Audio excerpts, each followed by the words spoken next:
This is Thrive Perspectives, an ever-growing discussion about the issues and ideas that shape our lives, with your guide, Dr. Matthew Jacoby. Good morning, Connell. Good morning, Matt. Thank you for the coffee, Connell. As usual, that gets us going. As usual. Yeah, well, as usual. I think we've already got going, haven't we? Yeah, we have actually. How long have we been talking for? About half an hour. We've done the podcast We've already. done it. We forgot to hit record, yeah. So we're going to try and ask the same silly questions again. Welcome, listeners. Great to have you with us for Thrive Perspectives. And we're going to move into a different sort of topic now, which is very much linked to where we've come from. You know, we've been talking about Ian McGilchrist's work on the left brain, right brain. But today, I think, Connell, as you were saying in our pre-podcast conversation, this is probably something that's really important because I think it asks a fundamental question about how we process even every other podcast we've talked about. And that is the question is, how do we know? You know, what is knowledge and how do we know? And we would suggest that perhaps culture has duped us into believing that knowledge can only be characterized by certainty, by what we can tangibly prove, in a sense.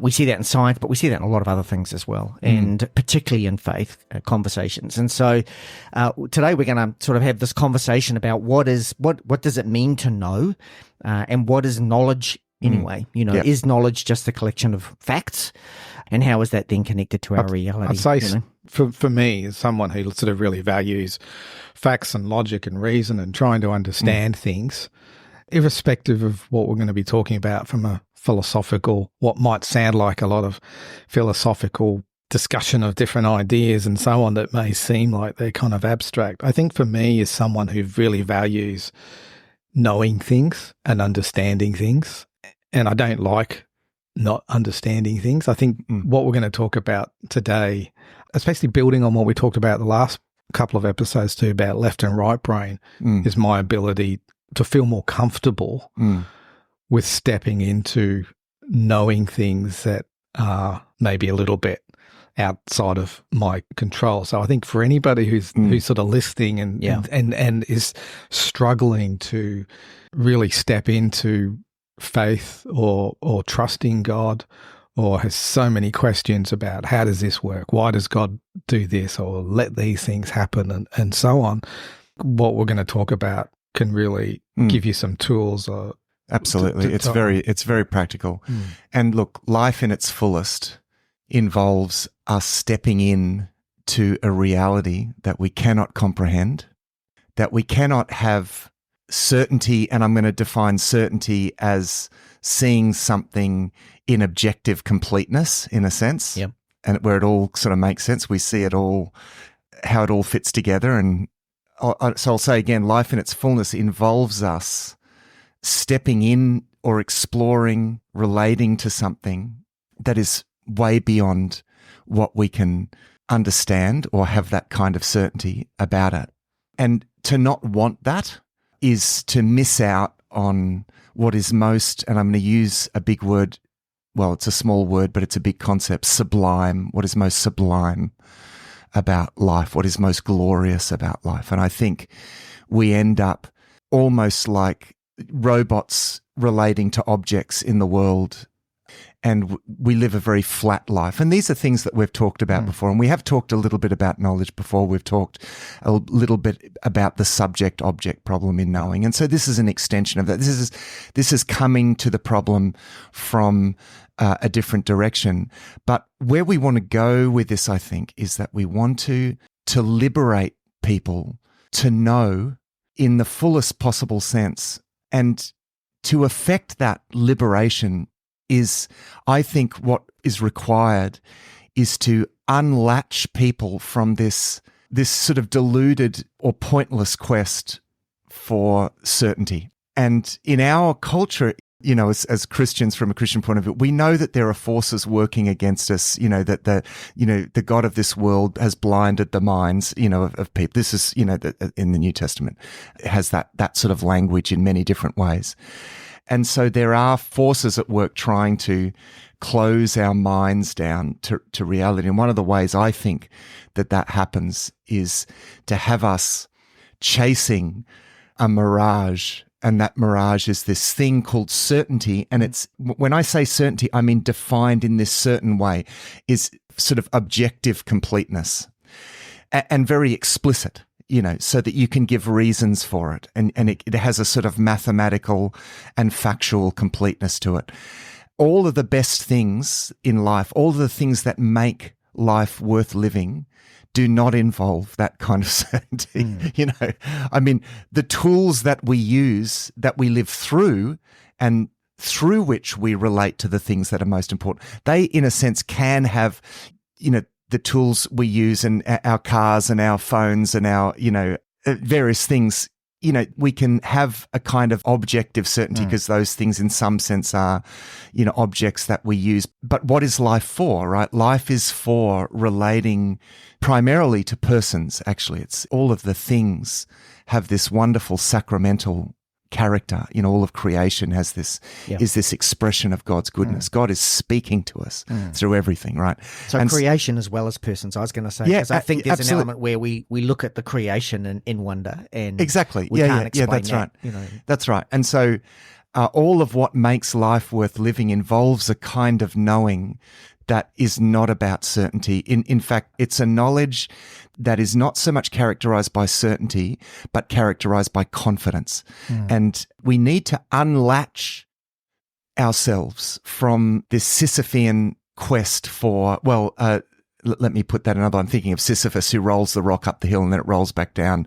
Just as he gets, it gets it up there, it rolls back down. Because the thing is, certainty always creates more. You never quite get there with it. So But the other thing with certainty is risk. To me, certainty, another way I think it eliminates risk. Yeah, is about me eliminating risk. So I'd rather have knowledge that allows me to, like, certainty implies there's no risk. So I can, if I'm going to make a decision on something, if I can achieve certainty, there's no risk in making that decision or that choice. And of course, so you're wanting to eliminate. So I can control it. Yeah, that's right. It's the control complex. We've talked about this God complex, and so we have a problem, a big problem as human beings, and this, it's the problem of sin. Let's get back to the theological basics, because we're talking, all of these discussions are from a Christian worldview perspective, and sin is essentially autonomy. It's a kind of God complex, and it causes us to want to relate to each other in the world in a absolute sense, from a perspective of absoluteness, so that we see things in an absolute sense, with absolute certainty, with in a objective sort of completeness. There's no remainder, there's no mystery. It's the hard facts, and that's all there is. There's nothing more. This is the materialist worldview of the militant atheists of the 2000s, and that's of course, it wasn't long after they all arose that all the philosophers said, guys, you're beating a dead horse philosophy.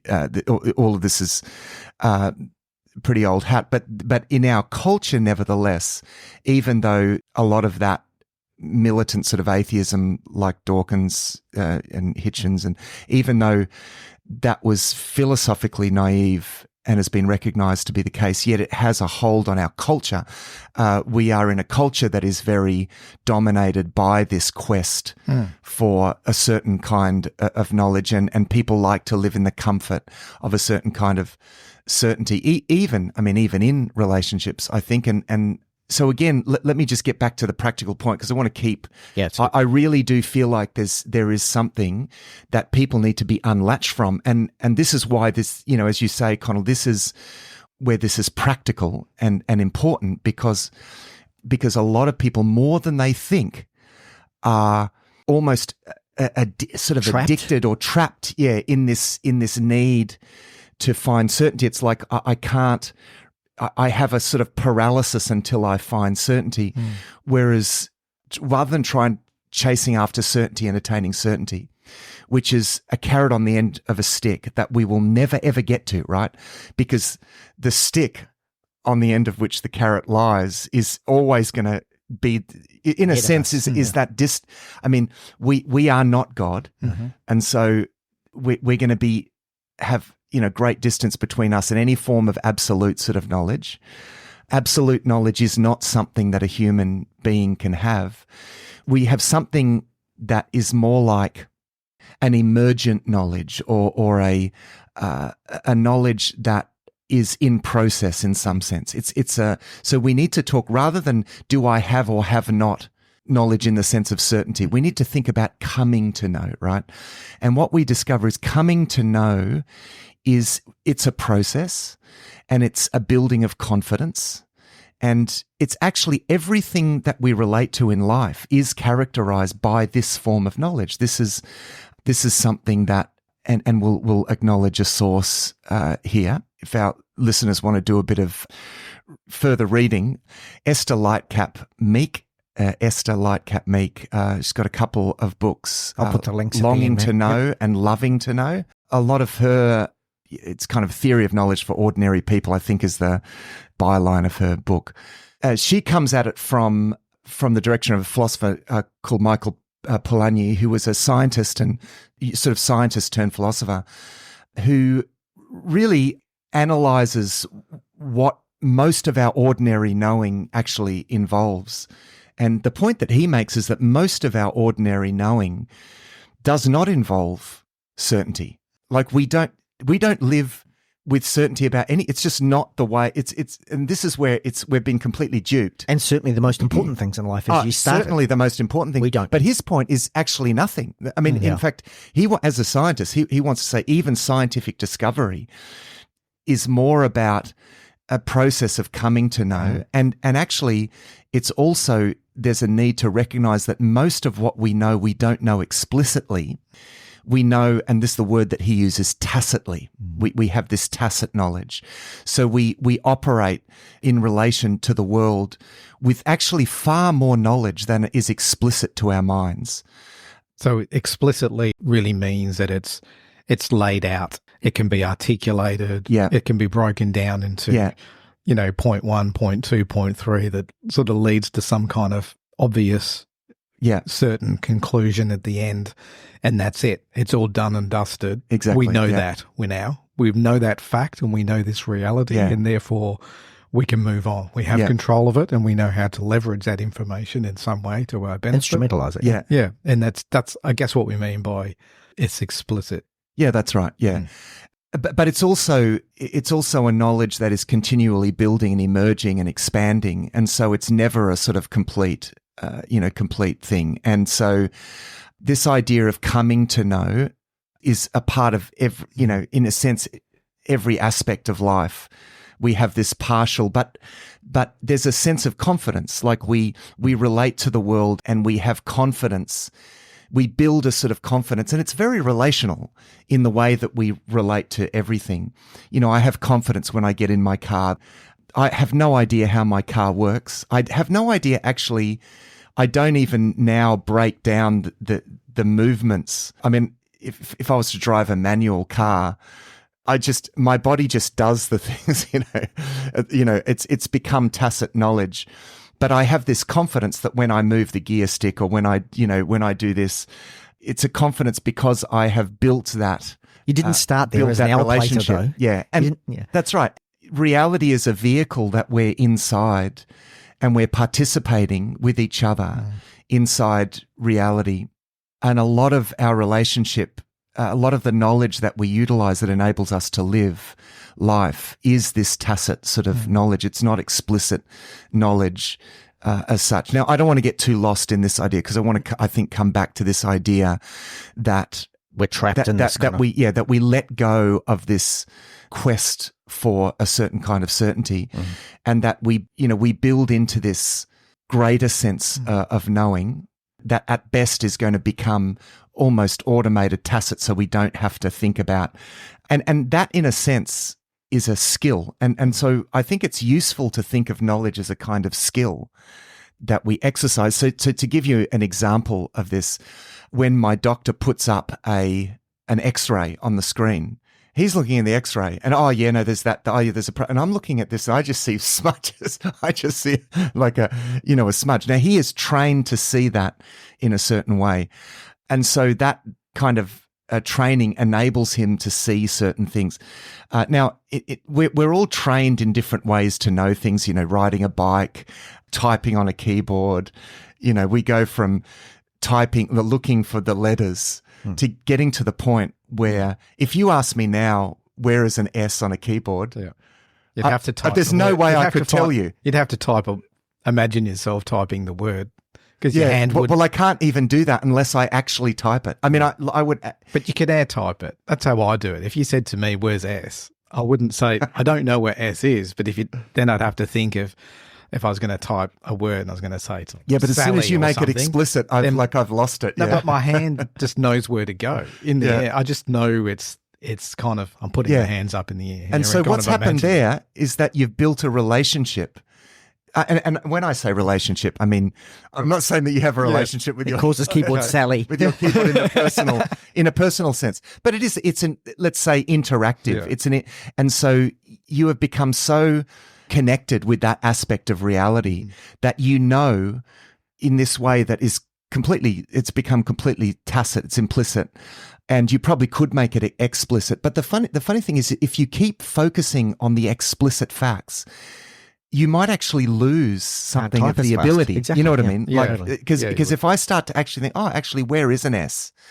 It would stop me actually from immediately being able to write. And this is the thing, the way that we don't live primarily through explicit knowledge. Mm-hmm. We live primarily through tacit knowledge. Knowledge at best is something that enables us to relate in an immediate sense to reality without always breaking things down. Now, just to jump to where we want to go with this, I have gone as this, you describe yourself as someone that likes to, kind of analyze, and same with myself, tend to overthink things.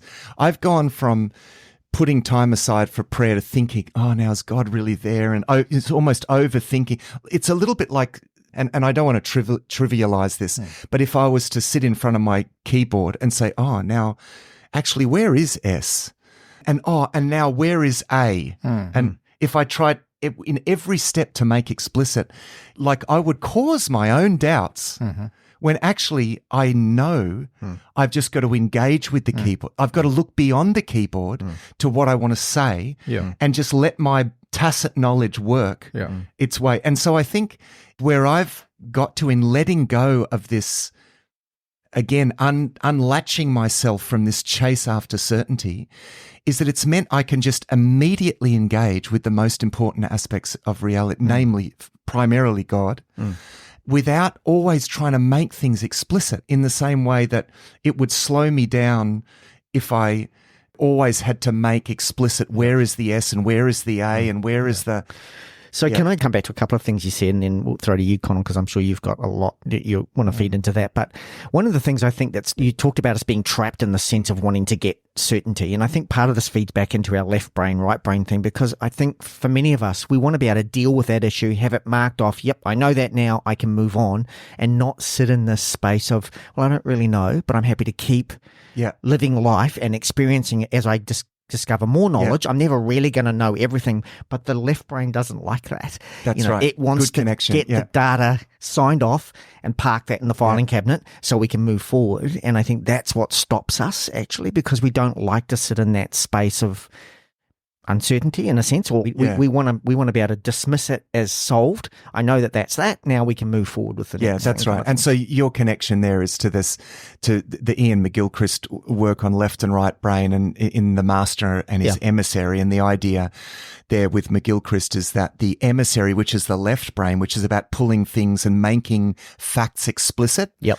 So it is meant to be the servant of the right brain, which processes reality in its completeness. And it's, and so there's a lot more about So there's a lot of, that's probably where all that tacit dimension probably lies. So tune into the last three podcasts of Perspectives if you want to hear a bit more about that. But that's kind of a sort of a good connection, I think, between. So let me ask you, Connell, and I've only just sort of, introduced some of these things, and you've gotten onto some of the stuff that Esther Lightcap Meek has done, which is, again, coming at this from a slightly different direction, because I felt like we need to come at this from a slightly different direction. What effect do you feel it had for you? I'd be interested to hear that from you. Some of these issues, the idea of unlatching from that quest for certainty, because I know you've been a goner for some of this stuff too. Absolutely. I mean, I kind of know this stuff. I mean, we've talked about it. Yeah. If you go back over all the episodes, we talk about it, the need to, you know, the mysteries of around God and how we've even had discussions about how we know. And a lot of it is it all still makes sense, but still there's a discomfort within me to let go of certainty or pursuing certainty. And I'm always looking at things like from, you know, even like, say, things in theology, thinking, does this really make sense? I mean, even take things like the Trinity or whatever, you know. I mean, if you look at all of the Christian cults that have been born, they probably all stem from wrestling with the mysteries of God and trying to figure out how does the Trinity actually work and to make it make sense. Yeah. Try to find some way of making it make sense. But every time you get into anything, there's always, but how does that really work? You know, how does God do that? Who is God? How does he connect with us? How does he save us? How did he become a man? You know, is all of this stuff even believable? And so there's always something in the back of your mind. There's always this pull. And I think it comes from culture as well. You know, you're always being pulled away. How can you be sure about all of this stuff? And for me, I think it stops me from taking steps into faith that I need to take. Yeah. Because even though I'd say I believe, you know, I've entrusted my life to God, if I really entrusted my life to God, I'd probably just jump off, take that leap of faith into, you know, what he has for me, straight into the river and abandon all concerns I have for life in this world. And I don't do that. And I've often wondered that, you know, why don't I take that step? So I always think I'm afraid because there's a risk. It comes back to that thing about risk. There's like a risk if I was to take that. Because you don't have certainty. I don't have certainty yet. Right. So if I was to do that, there's a risk associated with it. What if you just gave up everything, just gave all of your assets, wealth, every security you have and completely just step out with absolutely nothing else but just you and God? That's a risky maneuver right there. It's going to really test how much you really know. I'm not saying do that, but I often think if God told me to do that, what would I do with that? It makes me really uncomfortable, and it makes me realize how much do I really trust? And then it comes back to, and then I start to think, does it actually make sense? I would run through the logical arguments before I would take that. Which is all ironic because it's essentially a delusion. I mean, that quest for that kind of certainty, even thinking that you can have that, I'm not going to step out because it feels like too much of a risk in the absence of certainty. And yet certainty is something you can never have. And so you never really step out. This is the bind, in a sense. This is where we get bound up because it's this fear.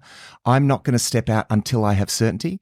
Certainty is a delusion. We cannot and do not have certainty about anything because we're not God, right? Yeah. And this is where that kind of risk thing is problematic, because the biblical invitation to knowing is, Psalm 34, taste and see that the Lord is good. You have to engage. You have to step in. You have to trust in order to see that God is trustworthy. There's no other way of knowing than knowing through personal involvement. And I think the reason we need to really ponder this is because we need to break free from how we've been duped in the first place. You know, when I sort of read through the God delusion, it's obvious to me the very first error, Richard Dawkins' book, which is really the premise of almost all new atheism. I reduce it down to this one idea that Dawkins starts with. It's his opening shots, really, is basically saying that the only knowledge that's of any value is knowledge that we can test and prove to be empirically true according to scientific. Everything else is actually almost not even worth having. And so he passes that off and builds all of his arguments from that. And all of the new atheists, that is their premise. Irrespective of what you say from a faith perspective, it's all worthless unless you can distill it down to knowledge and information that we can control, as if that's just a given. Over time, I've kind of realized that that's not a given. And certainly the studying we did with over Ian McGilchrist helped loosen some of that for me. And I think studying this stuff with Esther Lightcap-Meek has further sort of pried that open even more to go, look, that actually isn't a given. The question of how we know is something that is far more complicated. You can't just make a statement to say the only thing that's worth knowing is stuff that can be empirically proven and made explicit. Yeah. And everything else has no value. Yeah, made explicit in language or theory or that's right. And when you realize that, you kind of go, that's right. All the most important things in life cannot be established in that way. And the thing about that is that even though, and we've said this many times, that philosophy upon which Dawkins bases all of his atheism has been quite universally discredited. I mean, that it's based on that positivistic, philosophy that, certainly Michael Polanyi already in the 50s, was destroying that. The positivists themselves said, no, that's probably, we should call it the debunked. We should call it the debunked atheist. It is debunked. But here's the thing, well, then why does it keep coming back? Yeah. Because as human beings, because it's a dysfunction in human nature. It's part of this God complex that has us wanting to hold on to a kind of certainty for this sort of it's this, and here's where the delusion is. It's the certainty delusion. That has us as human beings wanting to know reality in a certain way with a certain kind of certainty and living out of this kind of certainty. It's the control orientation. It's the God complex. This is why even, what you described there is that still, even though philosophers are saying, no, that's not what knowledge is, right across the board, yet we're still... We can't quite loosen ourselves from that need for that kind of certainty. And yet it actually contradicts everything about the way that we live and relate to the world. Because in none of that do we live through that kind of explicit sort of certainty. Yeah. But I think we're attracted to that because of our nature, that need to control. So it's kind of, we're naturally drawn to that. So it's an easy thing to step into. And the other thing is, and the way that Dawkins, say, articulates his view of how we know makes it sound like that if you operate under any kind of faith-based knowledge or intuitive knowledge or anything, you'd have to be foolish. It's just foolishness to abandon his view of what reason is and embrace something that can't be proven empirically. And so, therefore, that has to be... It's not just foolish, it's dangerous, is his argument.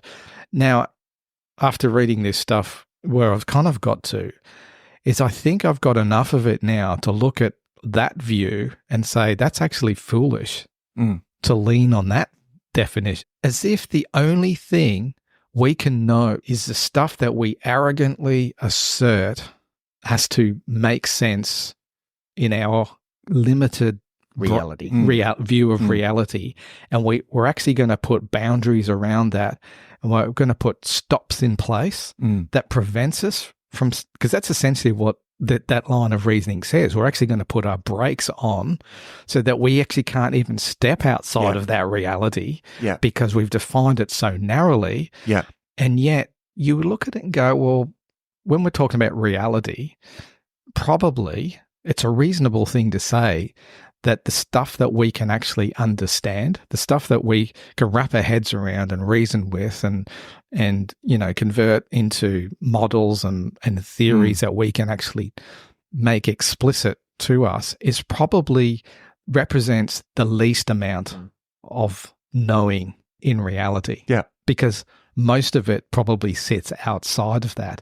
It's just pure arrogance to say that we're going to limit ourselves to knowing just the stuff that my tiny little brain can possibly take in and process and only the things that I can physically grab hold of with my hands, whether it's my hands or in a laboratory or whatever, but intellectually grab hold of, that's the boundary of knowledge.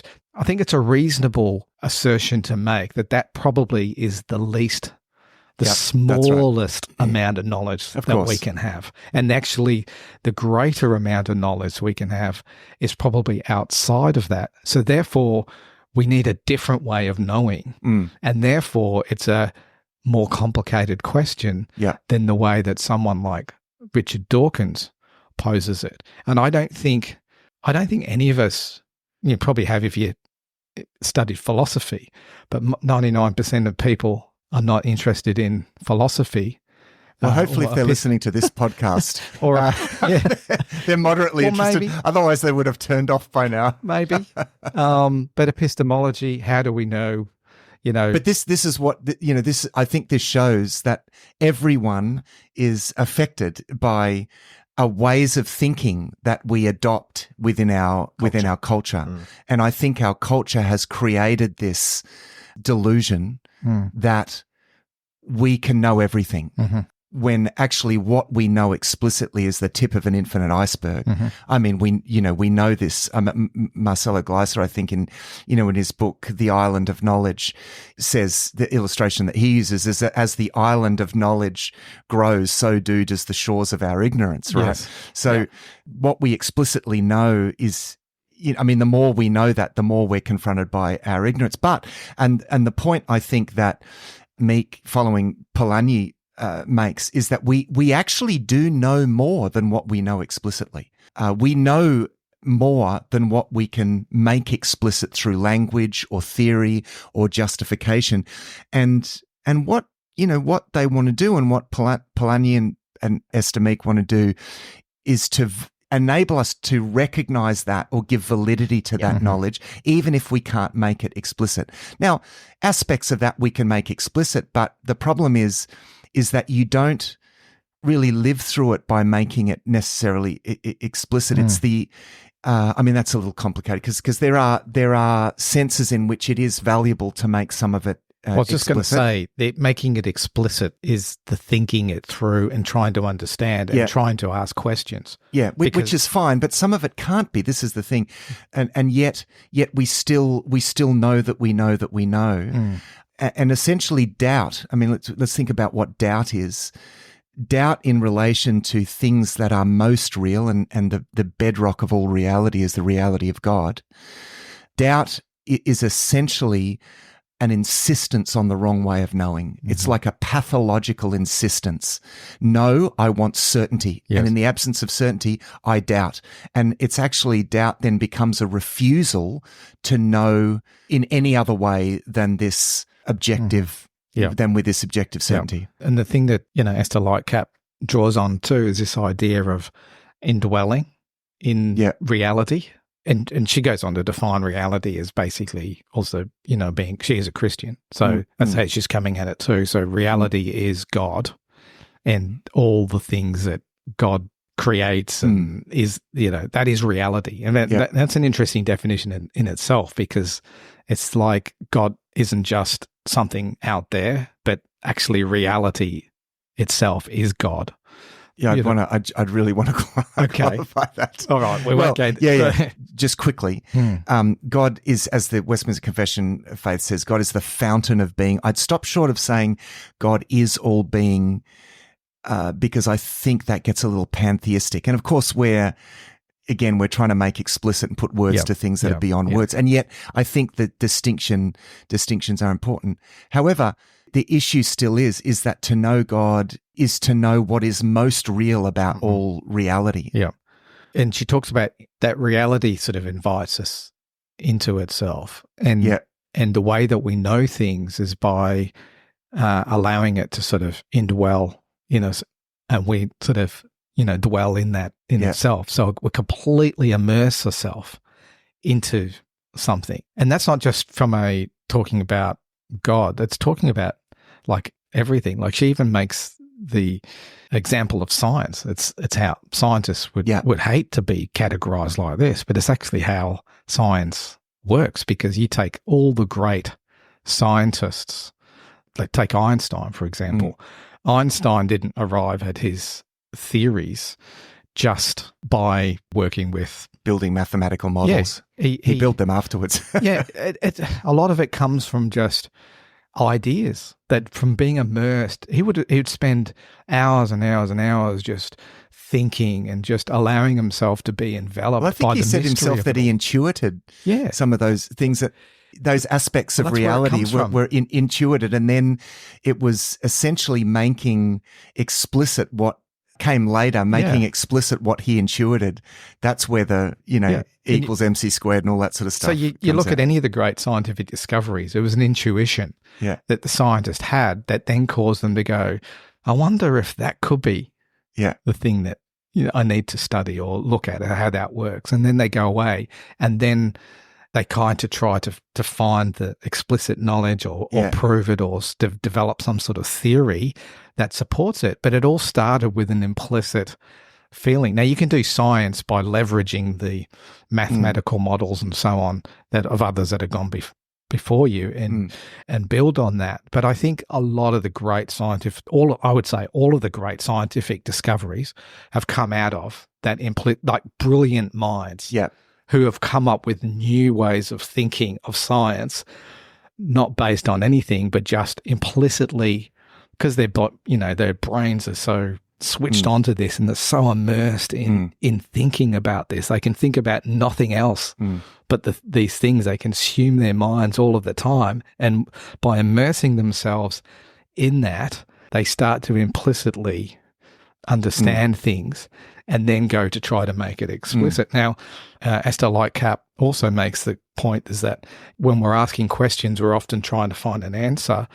But really what happens there too is when we're asking questions, every question should explode into a million other questions. Another million questions. So the aim of asking questions isn't necessarily to get the answer, but to learn, to go deeper into it, and dwell more deeply. That you ask more questions, you find more problems to ask, and it just gets deeper and deeper and deeper. And it's that kind of knowing. You don't actually know what's at the end of it. And I think that's the contrast to knowing in terms of having to get explicit knowledge is we're really just trying to get the answer to the question so we can move on. With a different kind of knowing is allowing something to envelop us that leads us in, with the aim not being even to get the answer to the question, but to venture into the awe and wonder of more questions and more problems, and being happy to sort of dwell in that space instead of arrogantly trying to control everything and amass information for ourselves. Yeah. And of course, the process is relational, and perhaps a good way to illustration, just to keep trying to sort of ground this, is the way that we learn a language when we're kids is we learn a language to communicate with other persons, essentially. We don't learn the language just to know a language. It's the language becomes a means by which we communicate and relate to people. And there's in two senses, there is something about that we're wired for and very intuitive, as the philosopher Noam Chomsky, points out, that language, is so incredibly complex, and yet a 2-year-old can begin to learn to use language because it's in some sense innate, like they're already wired for it. So there's that, and then there's we're wired for this desire to communicate, right? Human beings are communicating. It's part and parcel of what we actually are. We are communicators. And so we learn languages not just to learn words and to, but as a means to something else. You can't just learn the grammar of it. You could, in theory, it's language. Something to use in reality. The best way to learn a language is you can learn it just by learning the grammar and then trying to memorize all the words and so on. But the best way to learn a language is to actually go and live in the midst of where that language is spoken and no other language. Yeah.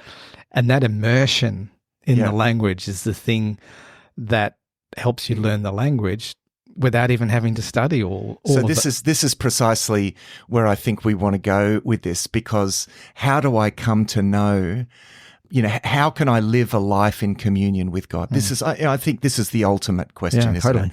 Because that is the beginning of everything. I live life in communion with God, and all of reality, that becomes the orbit, and all of reality shapes itself rightly around that relationship. So that life of communion with God is actually, it is something it's a knowledge that we have innately, like with language. It is something that we are wired for, to long for, right? The fact that, that we even want to, or we're propelled to, is because that's also really inbuilt. So we have this tacit knowledge that God is. We just know, everyone knows innately and tacitly that God is there. And then we learn to communicate with God. And the best way, as you say, Connell, the best way to do that, because if we go back to this idea of knowledge as a skill, as something we learn, it's something emergent, something that is a process of coming to know, then the best way to do that is within a faith family environment, like learning a language. If you want to learn German, the best way to do this is to go to Germany and immerse yourself in that context, where that language is being spoken. And if we want to live a life in communion with God, then the best way to do that, well, one, we're wired for that. So you're doing something that's, that totally matches who you are as a human. But at the same time, there's something that needs to be learned there, and there's a knowledge there that needs to be built. You'll never get to a point of certainty because you can't know God in that objective, certain way. It's an emerging. It will always be an emerging and relational knowledge. It's an act of communion that nevertheless we learn, and we learn that in the context of community with guides. Yes, like anything in life, when my kids were young, I helped them with their language, and we spoke together, and we, corrected their grammar, and that enabled, we taught them words, so that broadened their ability to relate. It's didn't just teach them fancy new words. It actually enabled them to communicate of themselves in relational contexts, right? So, I'm using language as an illustration here, but if we think of life as communion with God, this is something we need guides for. We need guidance in this. We need to be in a community where we can learn to do this. But Esther Lightcap Meek talks a lot about authoritative guides in all forms of knowing. We never come to know anything without guidance. And so there's an important role here for authoritative guides. The ultimate authoritative guide, of course, being the Bible for us. That's what the Bible's there for. It's a book that is the record of all of these people that have walked with God before us and known God, and they've left their testimony to show us the way. Sorry, Stu, go. I was just going to say, you're talking about communion with God, and I wanted to just say this is hard. We're not saying that this is actually to break free from this kind of trap that we're in is actually hard to do. And can I suggest, in the extensive amount of time we got to research for this, I did a little bit of looking up on the tree of knowledge, because it interested me that was, in scripture. And it's interesting that the Hebrew word, the root word for that is knowledge, science, and data or information are actually the same root word as the word used in the tree of knowledge. And if you think of what happened when we made the choices, we lost our communion with God. You used to walk with me, and we used to talk, and now we don't anymore. And I found that this is why we're broken, and this is why we want to process our belief, our faith, our reasoning in our way of knowing for sure, did God really say that, as opposed to just an ongoing communion and relationship with God. And and again, we're not here to talk down science. No, of course not. This is Michael Polanyi's point, is that scientific knowledge is not even this objective, complete kind of certainty. Even scientific knowledge is a process. It's coming to understand. And it's often in its first stages comes out of tacit, implicit knowledge, something like intuition almost. So we have to be able to acknowledge the primary place that this tacit knowledge actually has. So imagine not immersing yourself in God because you're seeking certainty. And this is the big delusion, of course, isn't it? Yeah. And this is the barrier that I think, whether you're looking for faith, or you already consider yourself a Christian and following God and searching to deepen your faith, but afraid to go deeper. You might think there's a risk. There's somewhere in there's risk of not being certain. But imagine realizing that the biggest risk of all is that you didn't take the risk of allowing yourself to immerse yourself in God. Irrespective, I don't have certainty. I don't have all the facts. I don't understand everything. I understand what it says and what Scripture teaches, but I don't necessarily understand how it all really works, or how it really means, or how it all connects together. And so I don't understand God. I don't understand how God, his person, how he works or how he does anything. But imagine not allowing myself to be immersed, to immerse myself in God, because I couldn't get answers to all those questions. And I think what this is saying is you've just got to get in. I mean, Esther, like Cat Meek, which is the way we know everything. Yeah. So it's not just it's not just with God. This is where the duping happens. Yeah. And so she describes it as being like a dance. You get in there and you learn a bit, and there's this exchange of, you just gradually start to learn more about, this person, whether it's God or even other people, the way that we interrelate with everything. We've got to get in there. We just got to talk and interact, and gradually we discover more and sort of peel away more layers, never looking to understand, but it's the peeling away and the interaction. That's the joy and the marvel of life. It's not getting the answer. It's in that relationship that's ongoing. And we keep sort of digging deeper into that. We should be afraid that our quest for certainty actually stops us from getting into that version. Yeah, exactly. And so that's something that I should be afraid of. There's a huge risk there, because I know that logically, if I'm not prepared to take that step of faith, I'm trusting, I can see logically that is the bigger amount of knowledge, and I've got to choose, which way do I want to go? Do I want certainty and limit reality and put brakes on reality only to those things that I understand? That to me is a risk, because I'm going to risk isolating myself from the bigger picture of reality and knowledge. Irrespective of where you stand on God or anything, that's just logically, that's got to be the smallest amount of knowledge we can have. So you can choose that, or you can take a risk and sort of immerse yourself into discovering something that you can't be certain about, in the sense of being in control of it. And look, well, it's a risk. It's a risk from our point of view. This is the thing, because in one sense, it's the safest thing in the world. But from our point of view of being so addicted to certainty, that's what makes it feel like a risk to us, because we don't see it in objective completeness. And so it feels like a risk. And yet, this is the wonderful way in which God teaches us, is that he draws us in, in Romans chapter 2, it is his kindness that leads us to repentance. So he draws us in. It's taste and see that I'm good. And he draws and builds our faith and our confidence. But we have to still make decisions. We've got to, and this is the big takeaway, I think, from this, is that we have to let go of that desire for that complete objective certainty, and we have to invest ourselves into a relationship with God by which we build our confidence, the faith confidence in God. That is, in fact, how we relate to anyone. In fact, it's how we relate to anything, is Meek's following Polanyi's point. It's a knowledge of involvement with the world that is largely not explicit.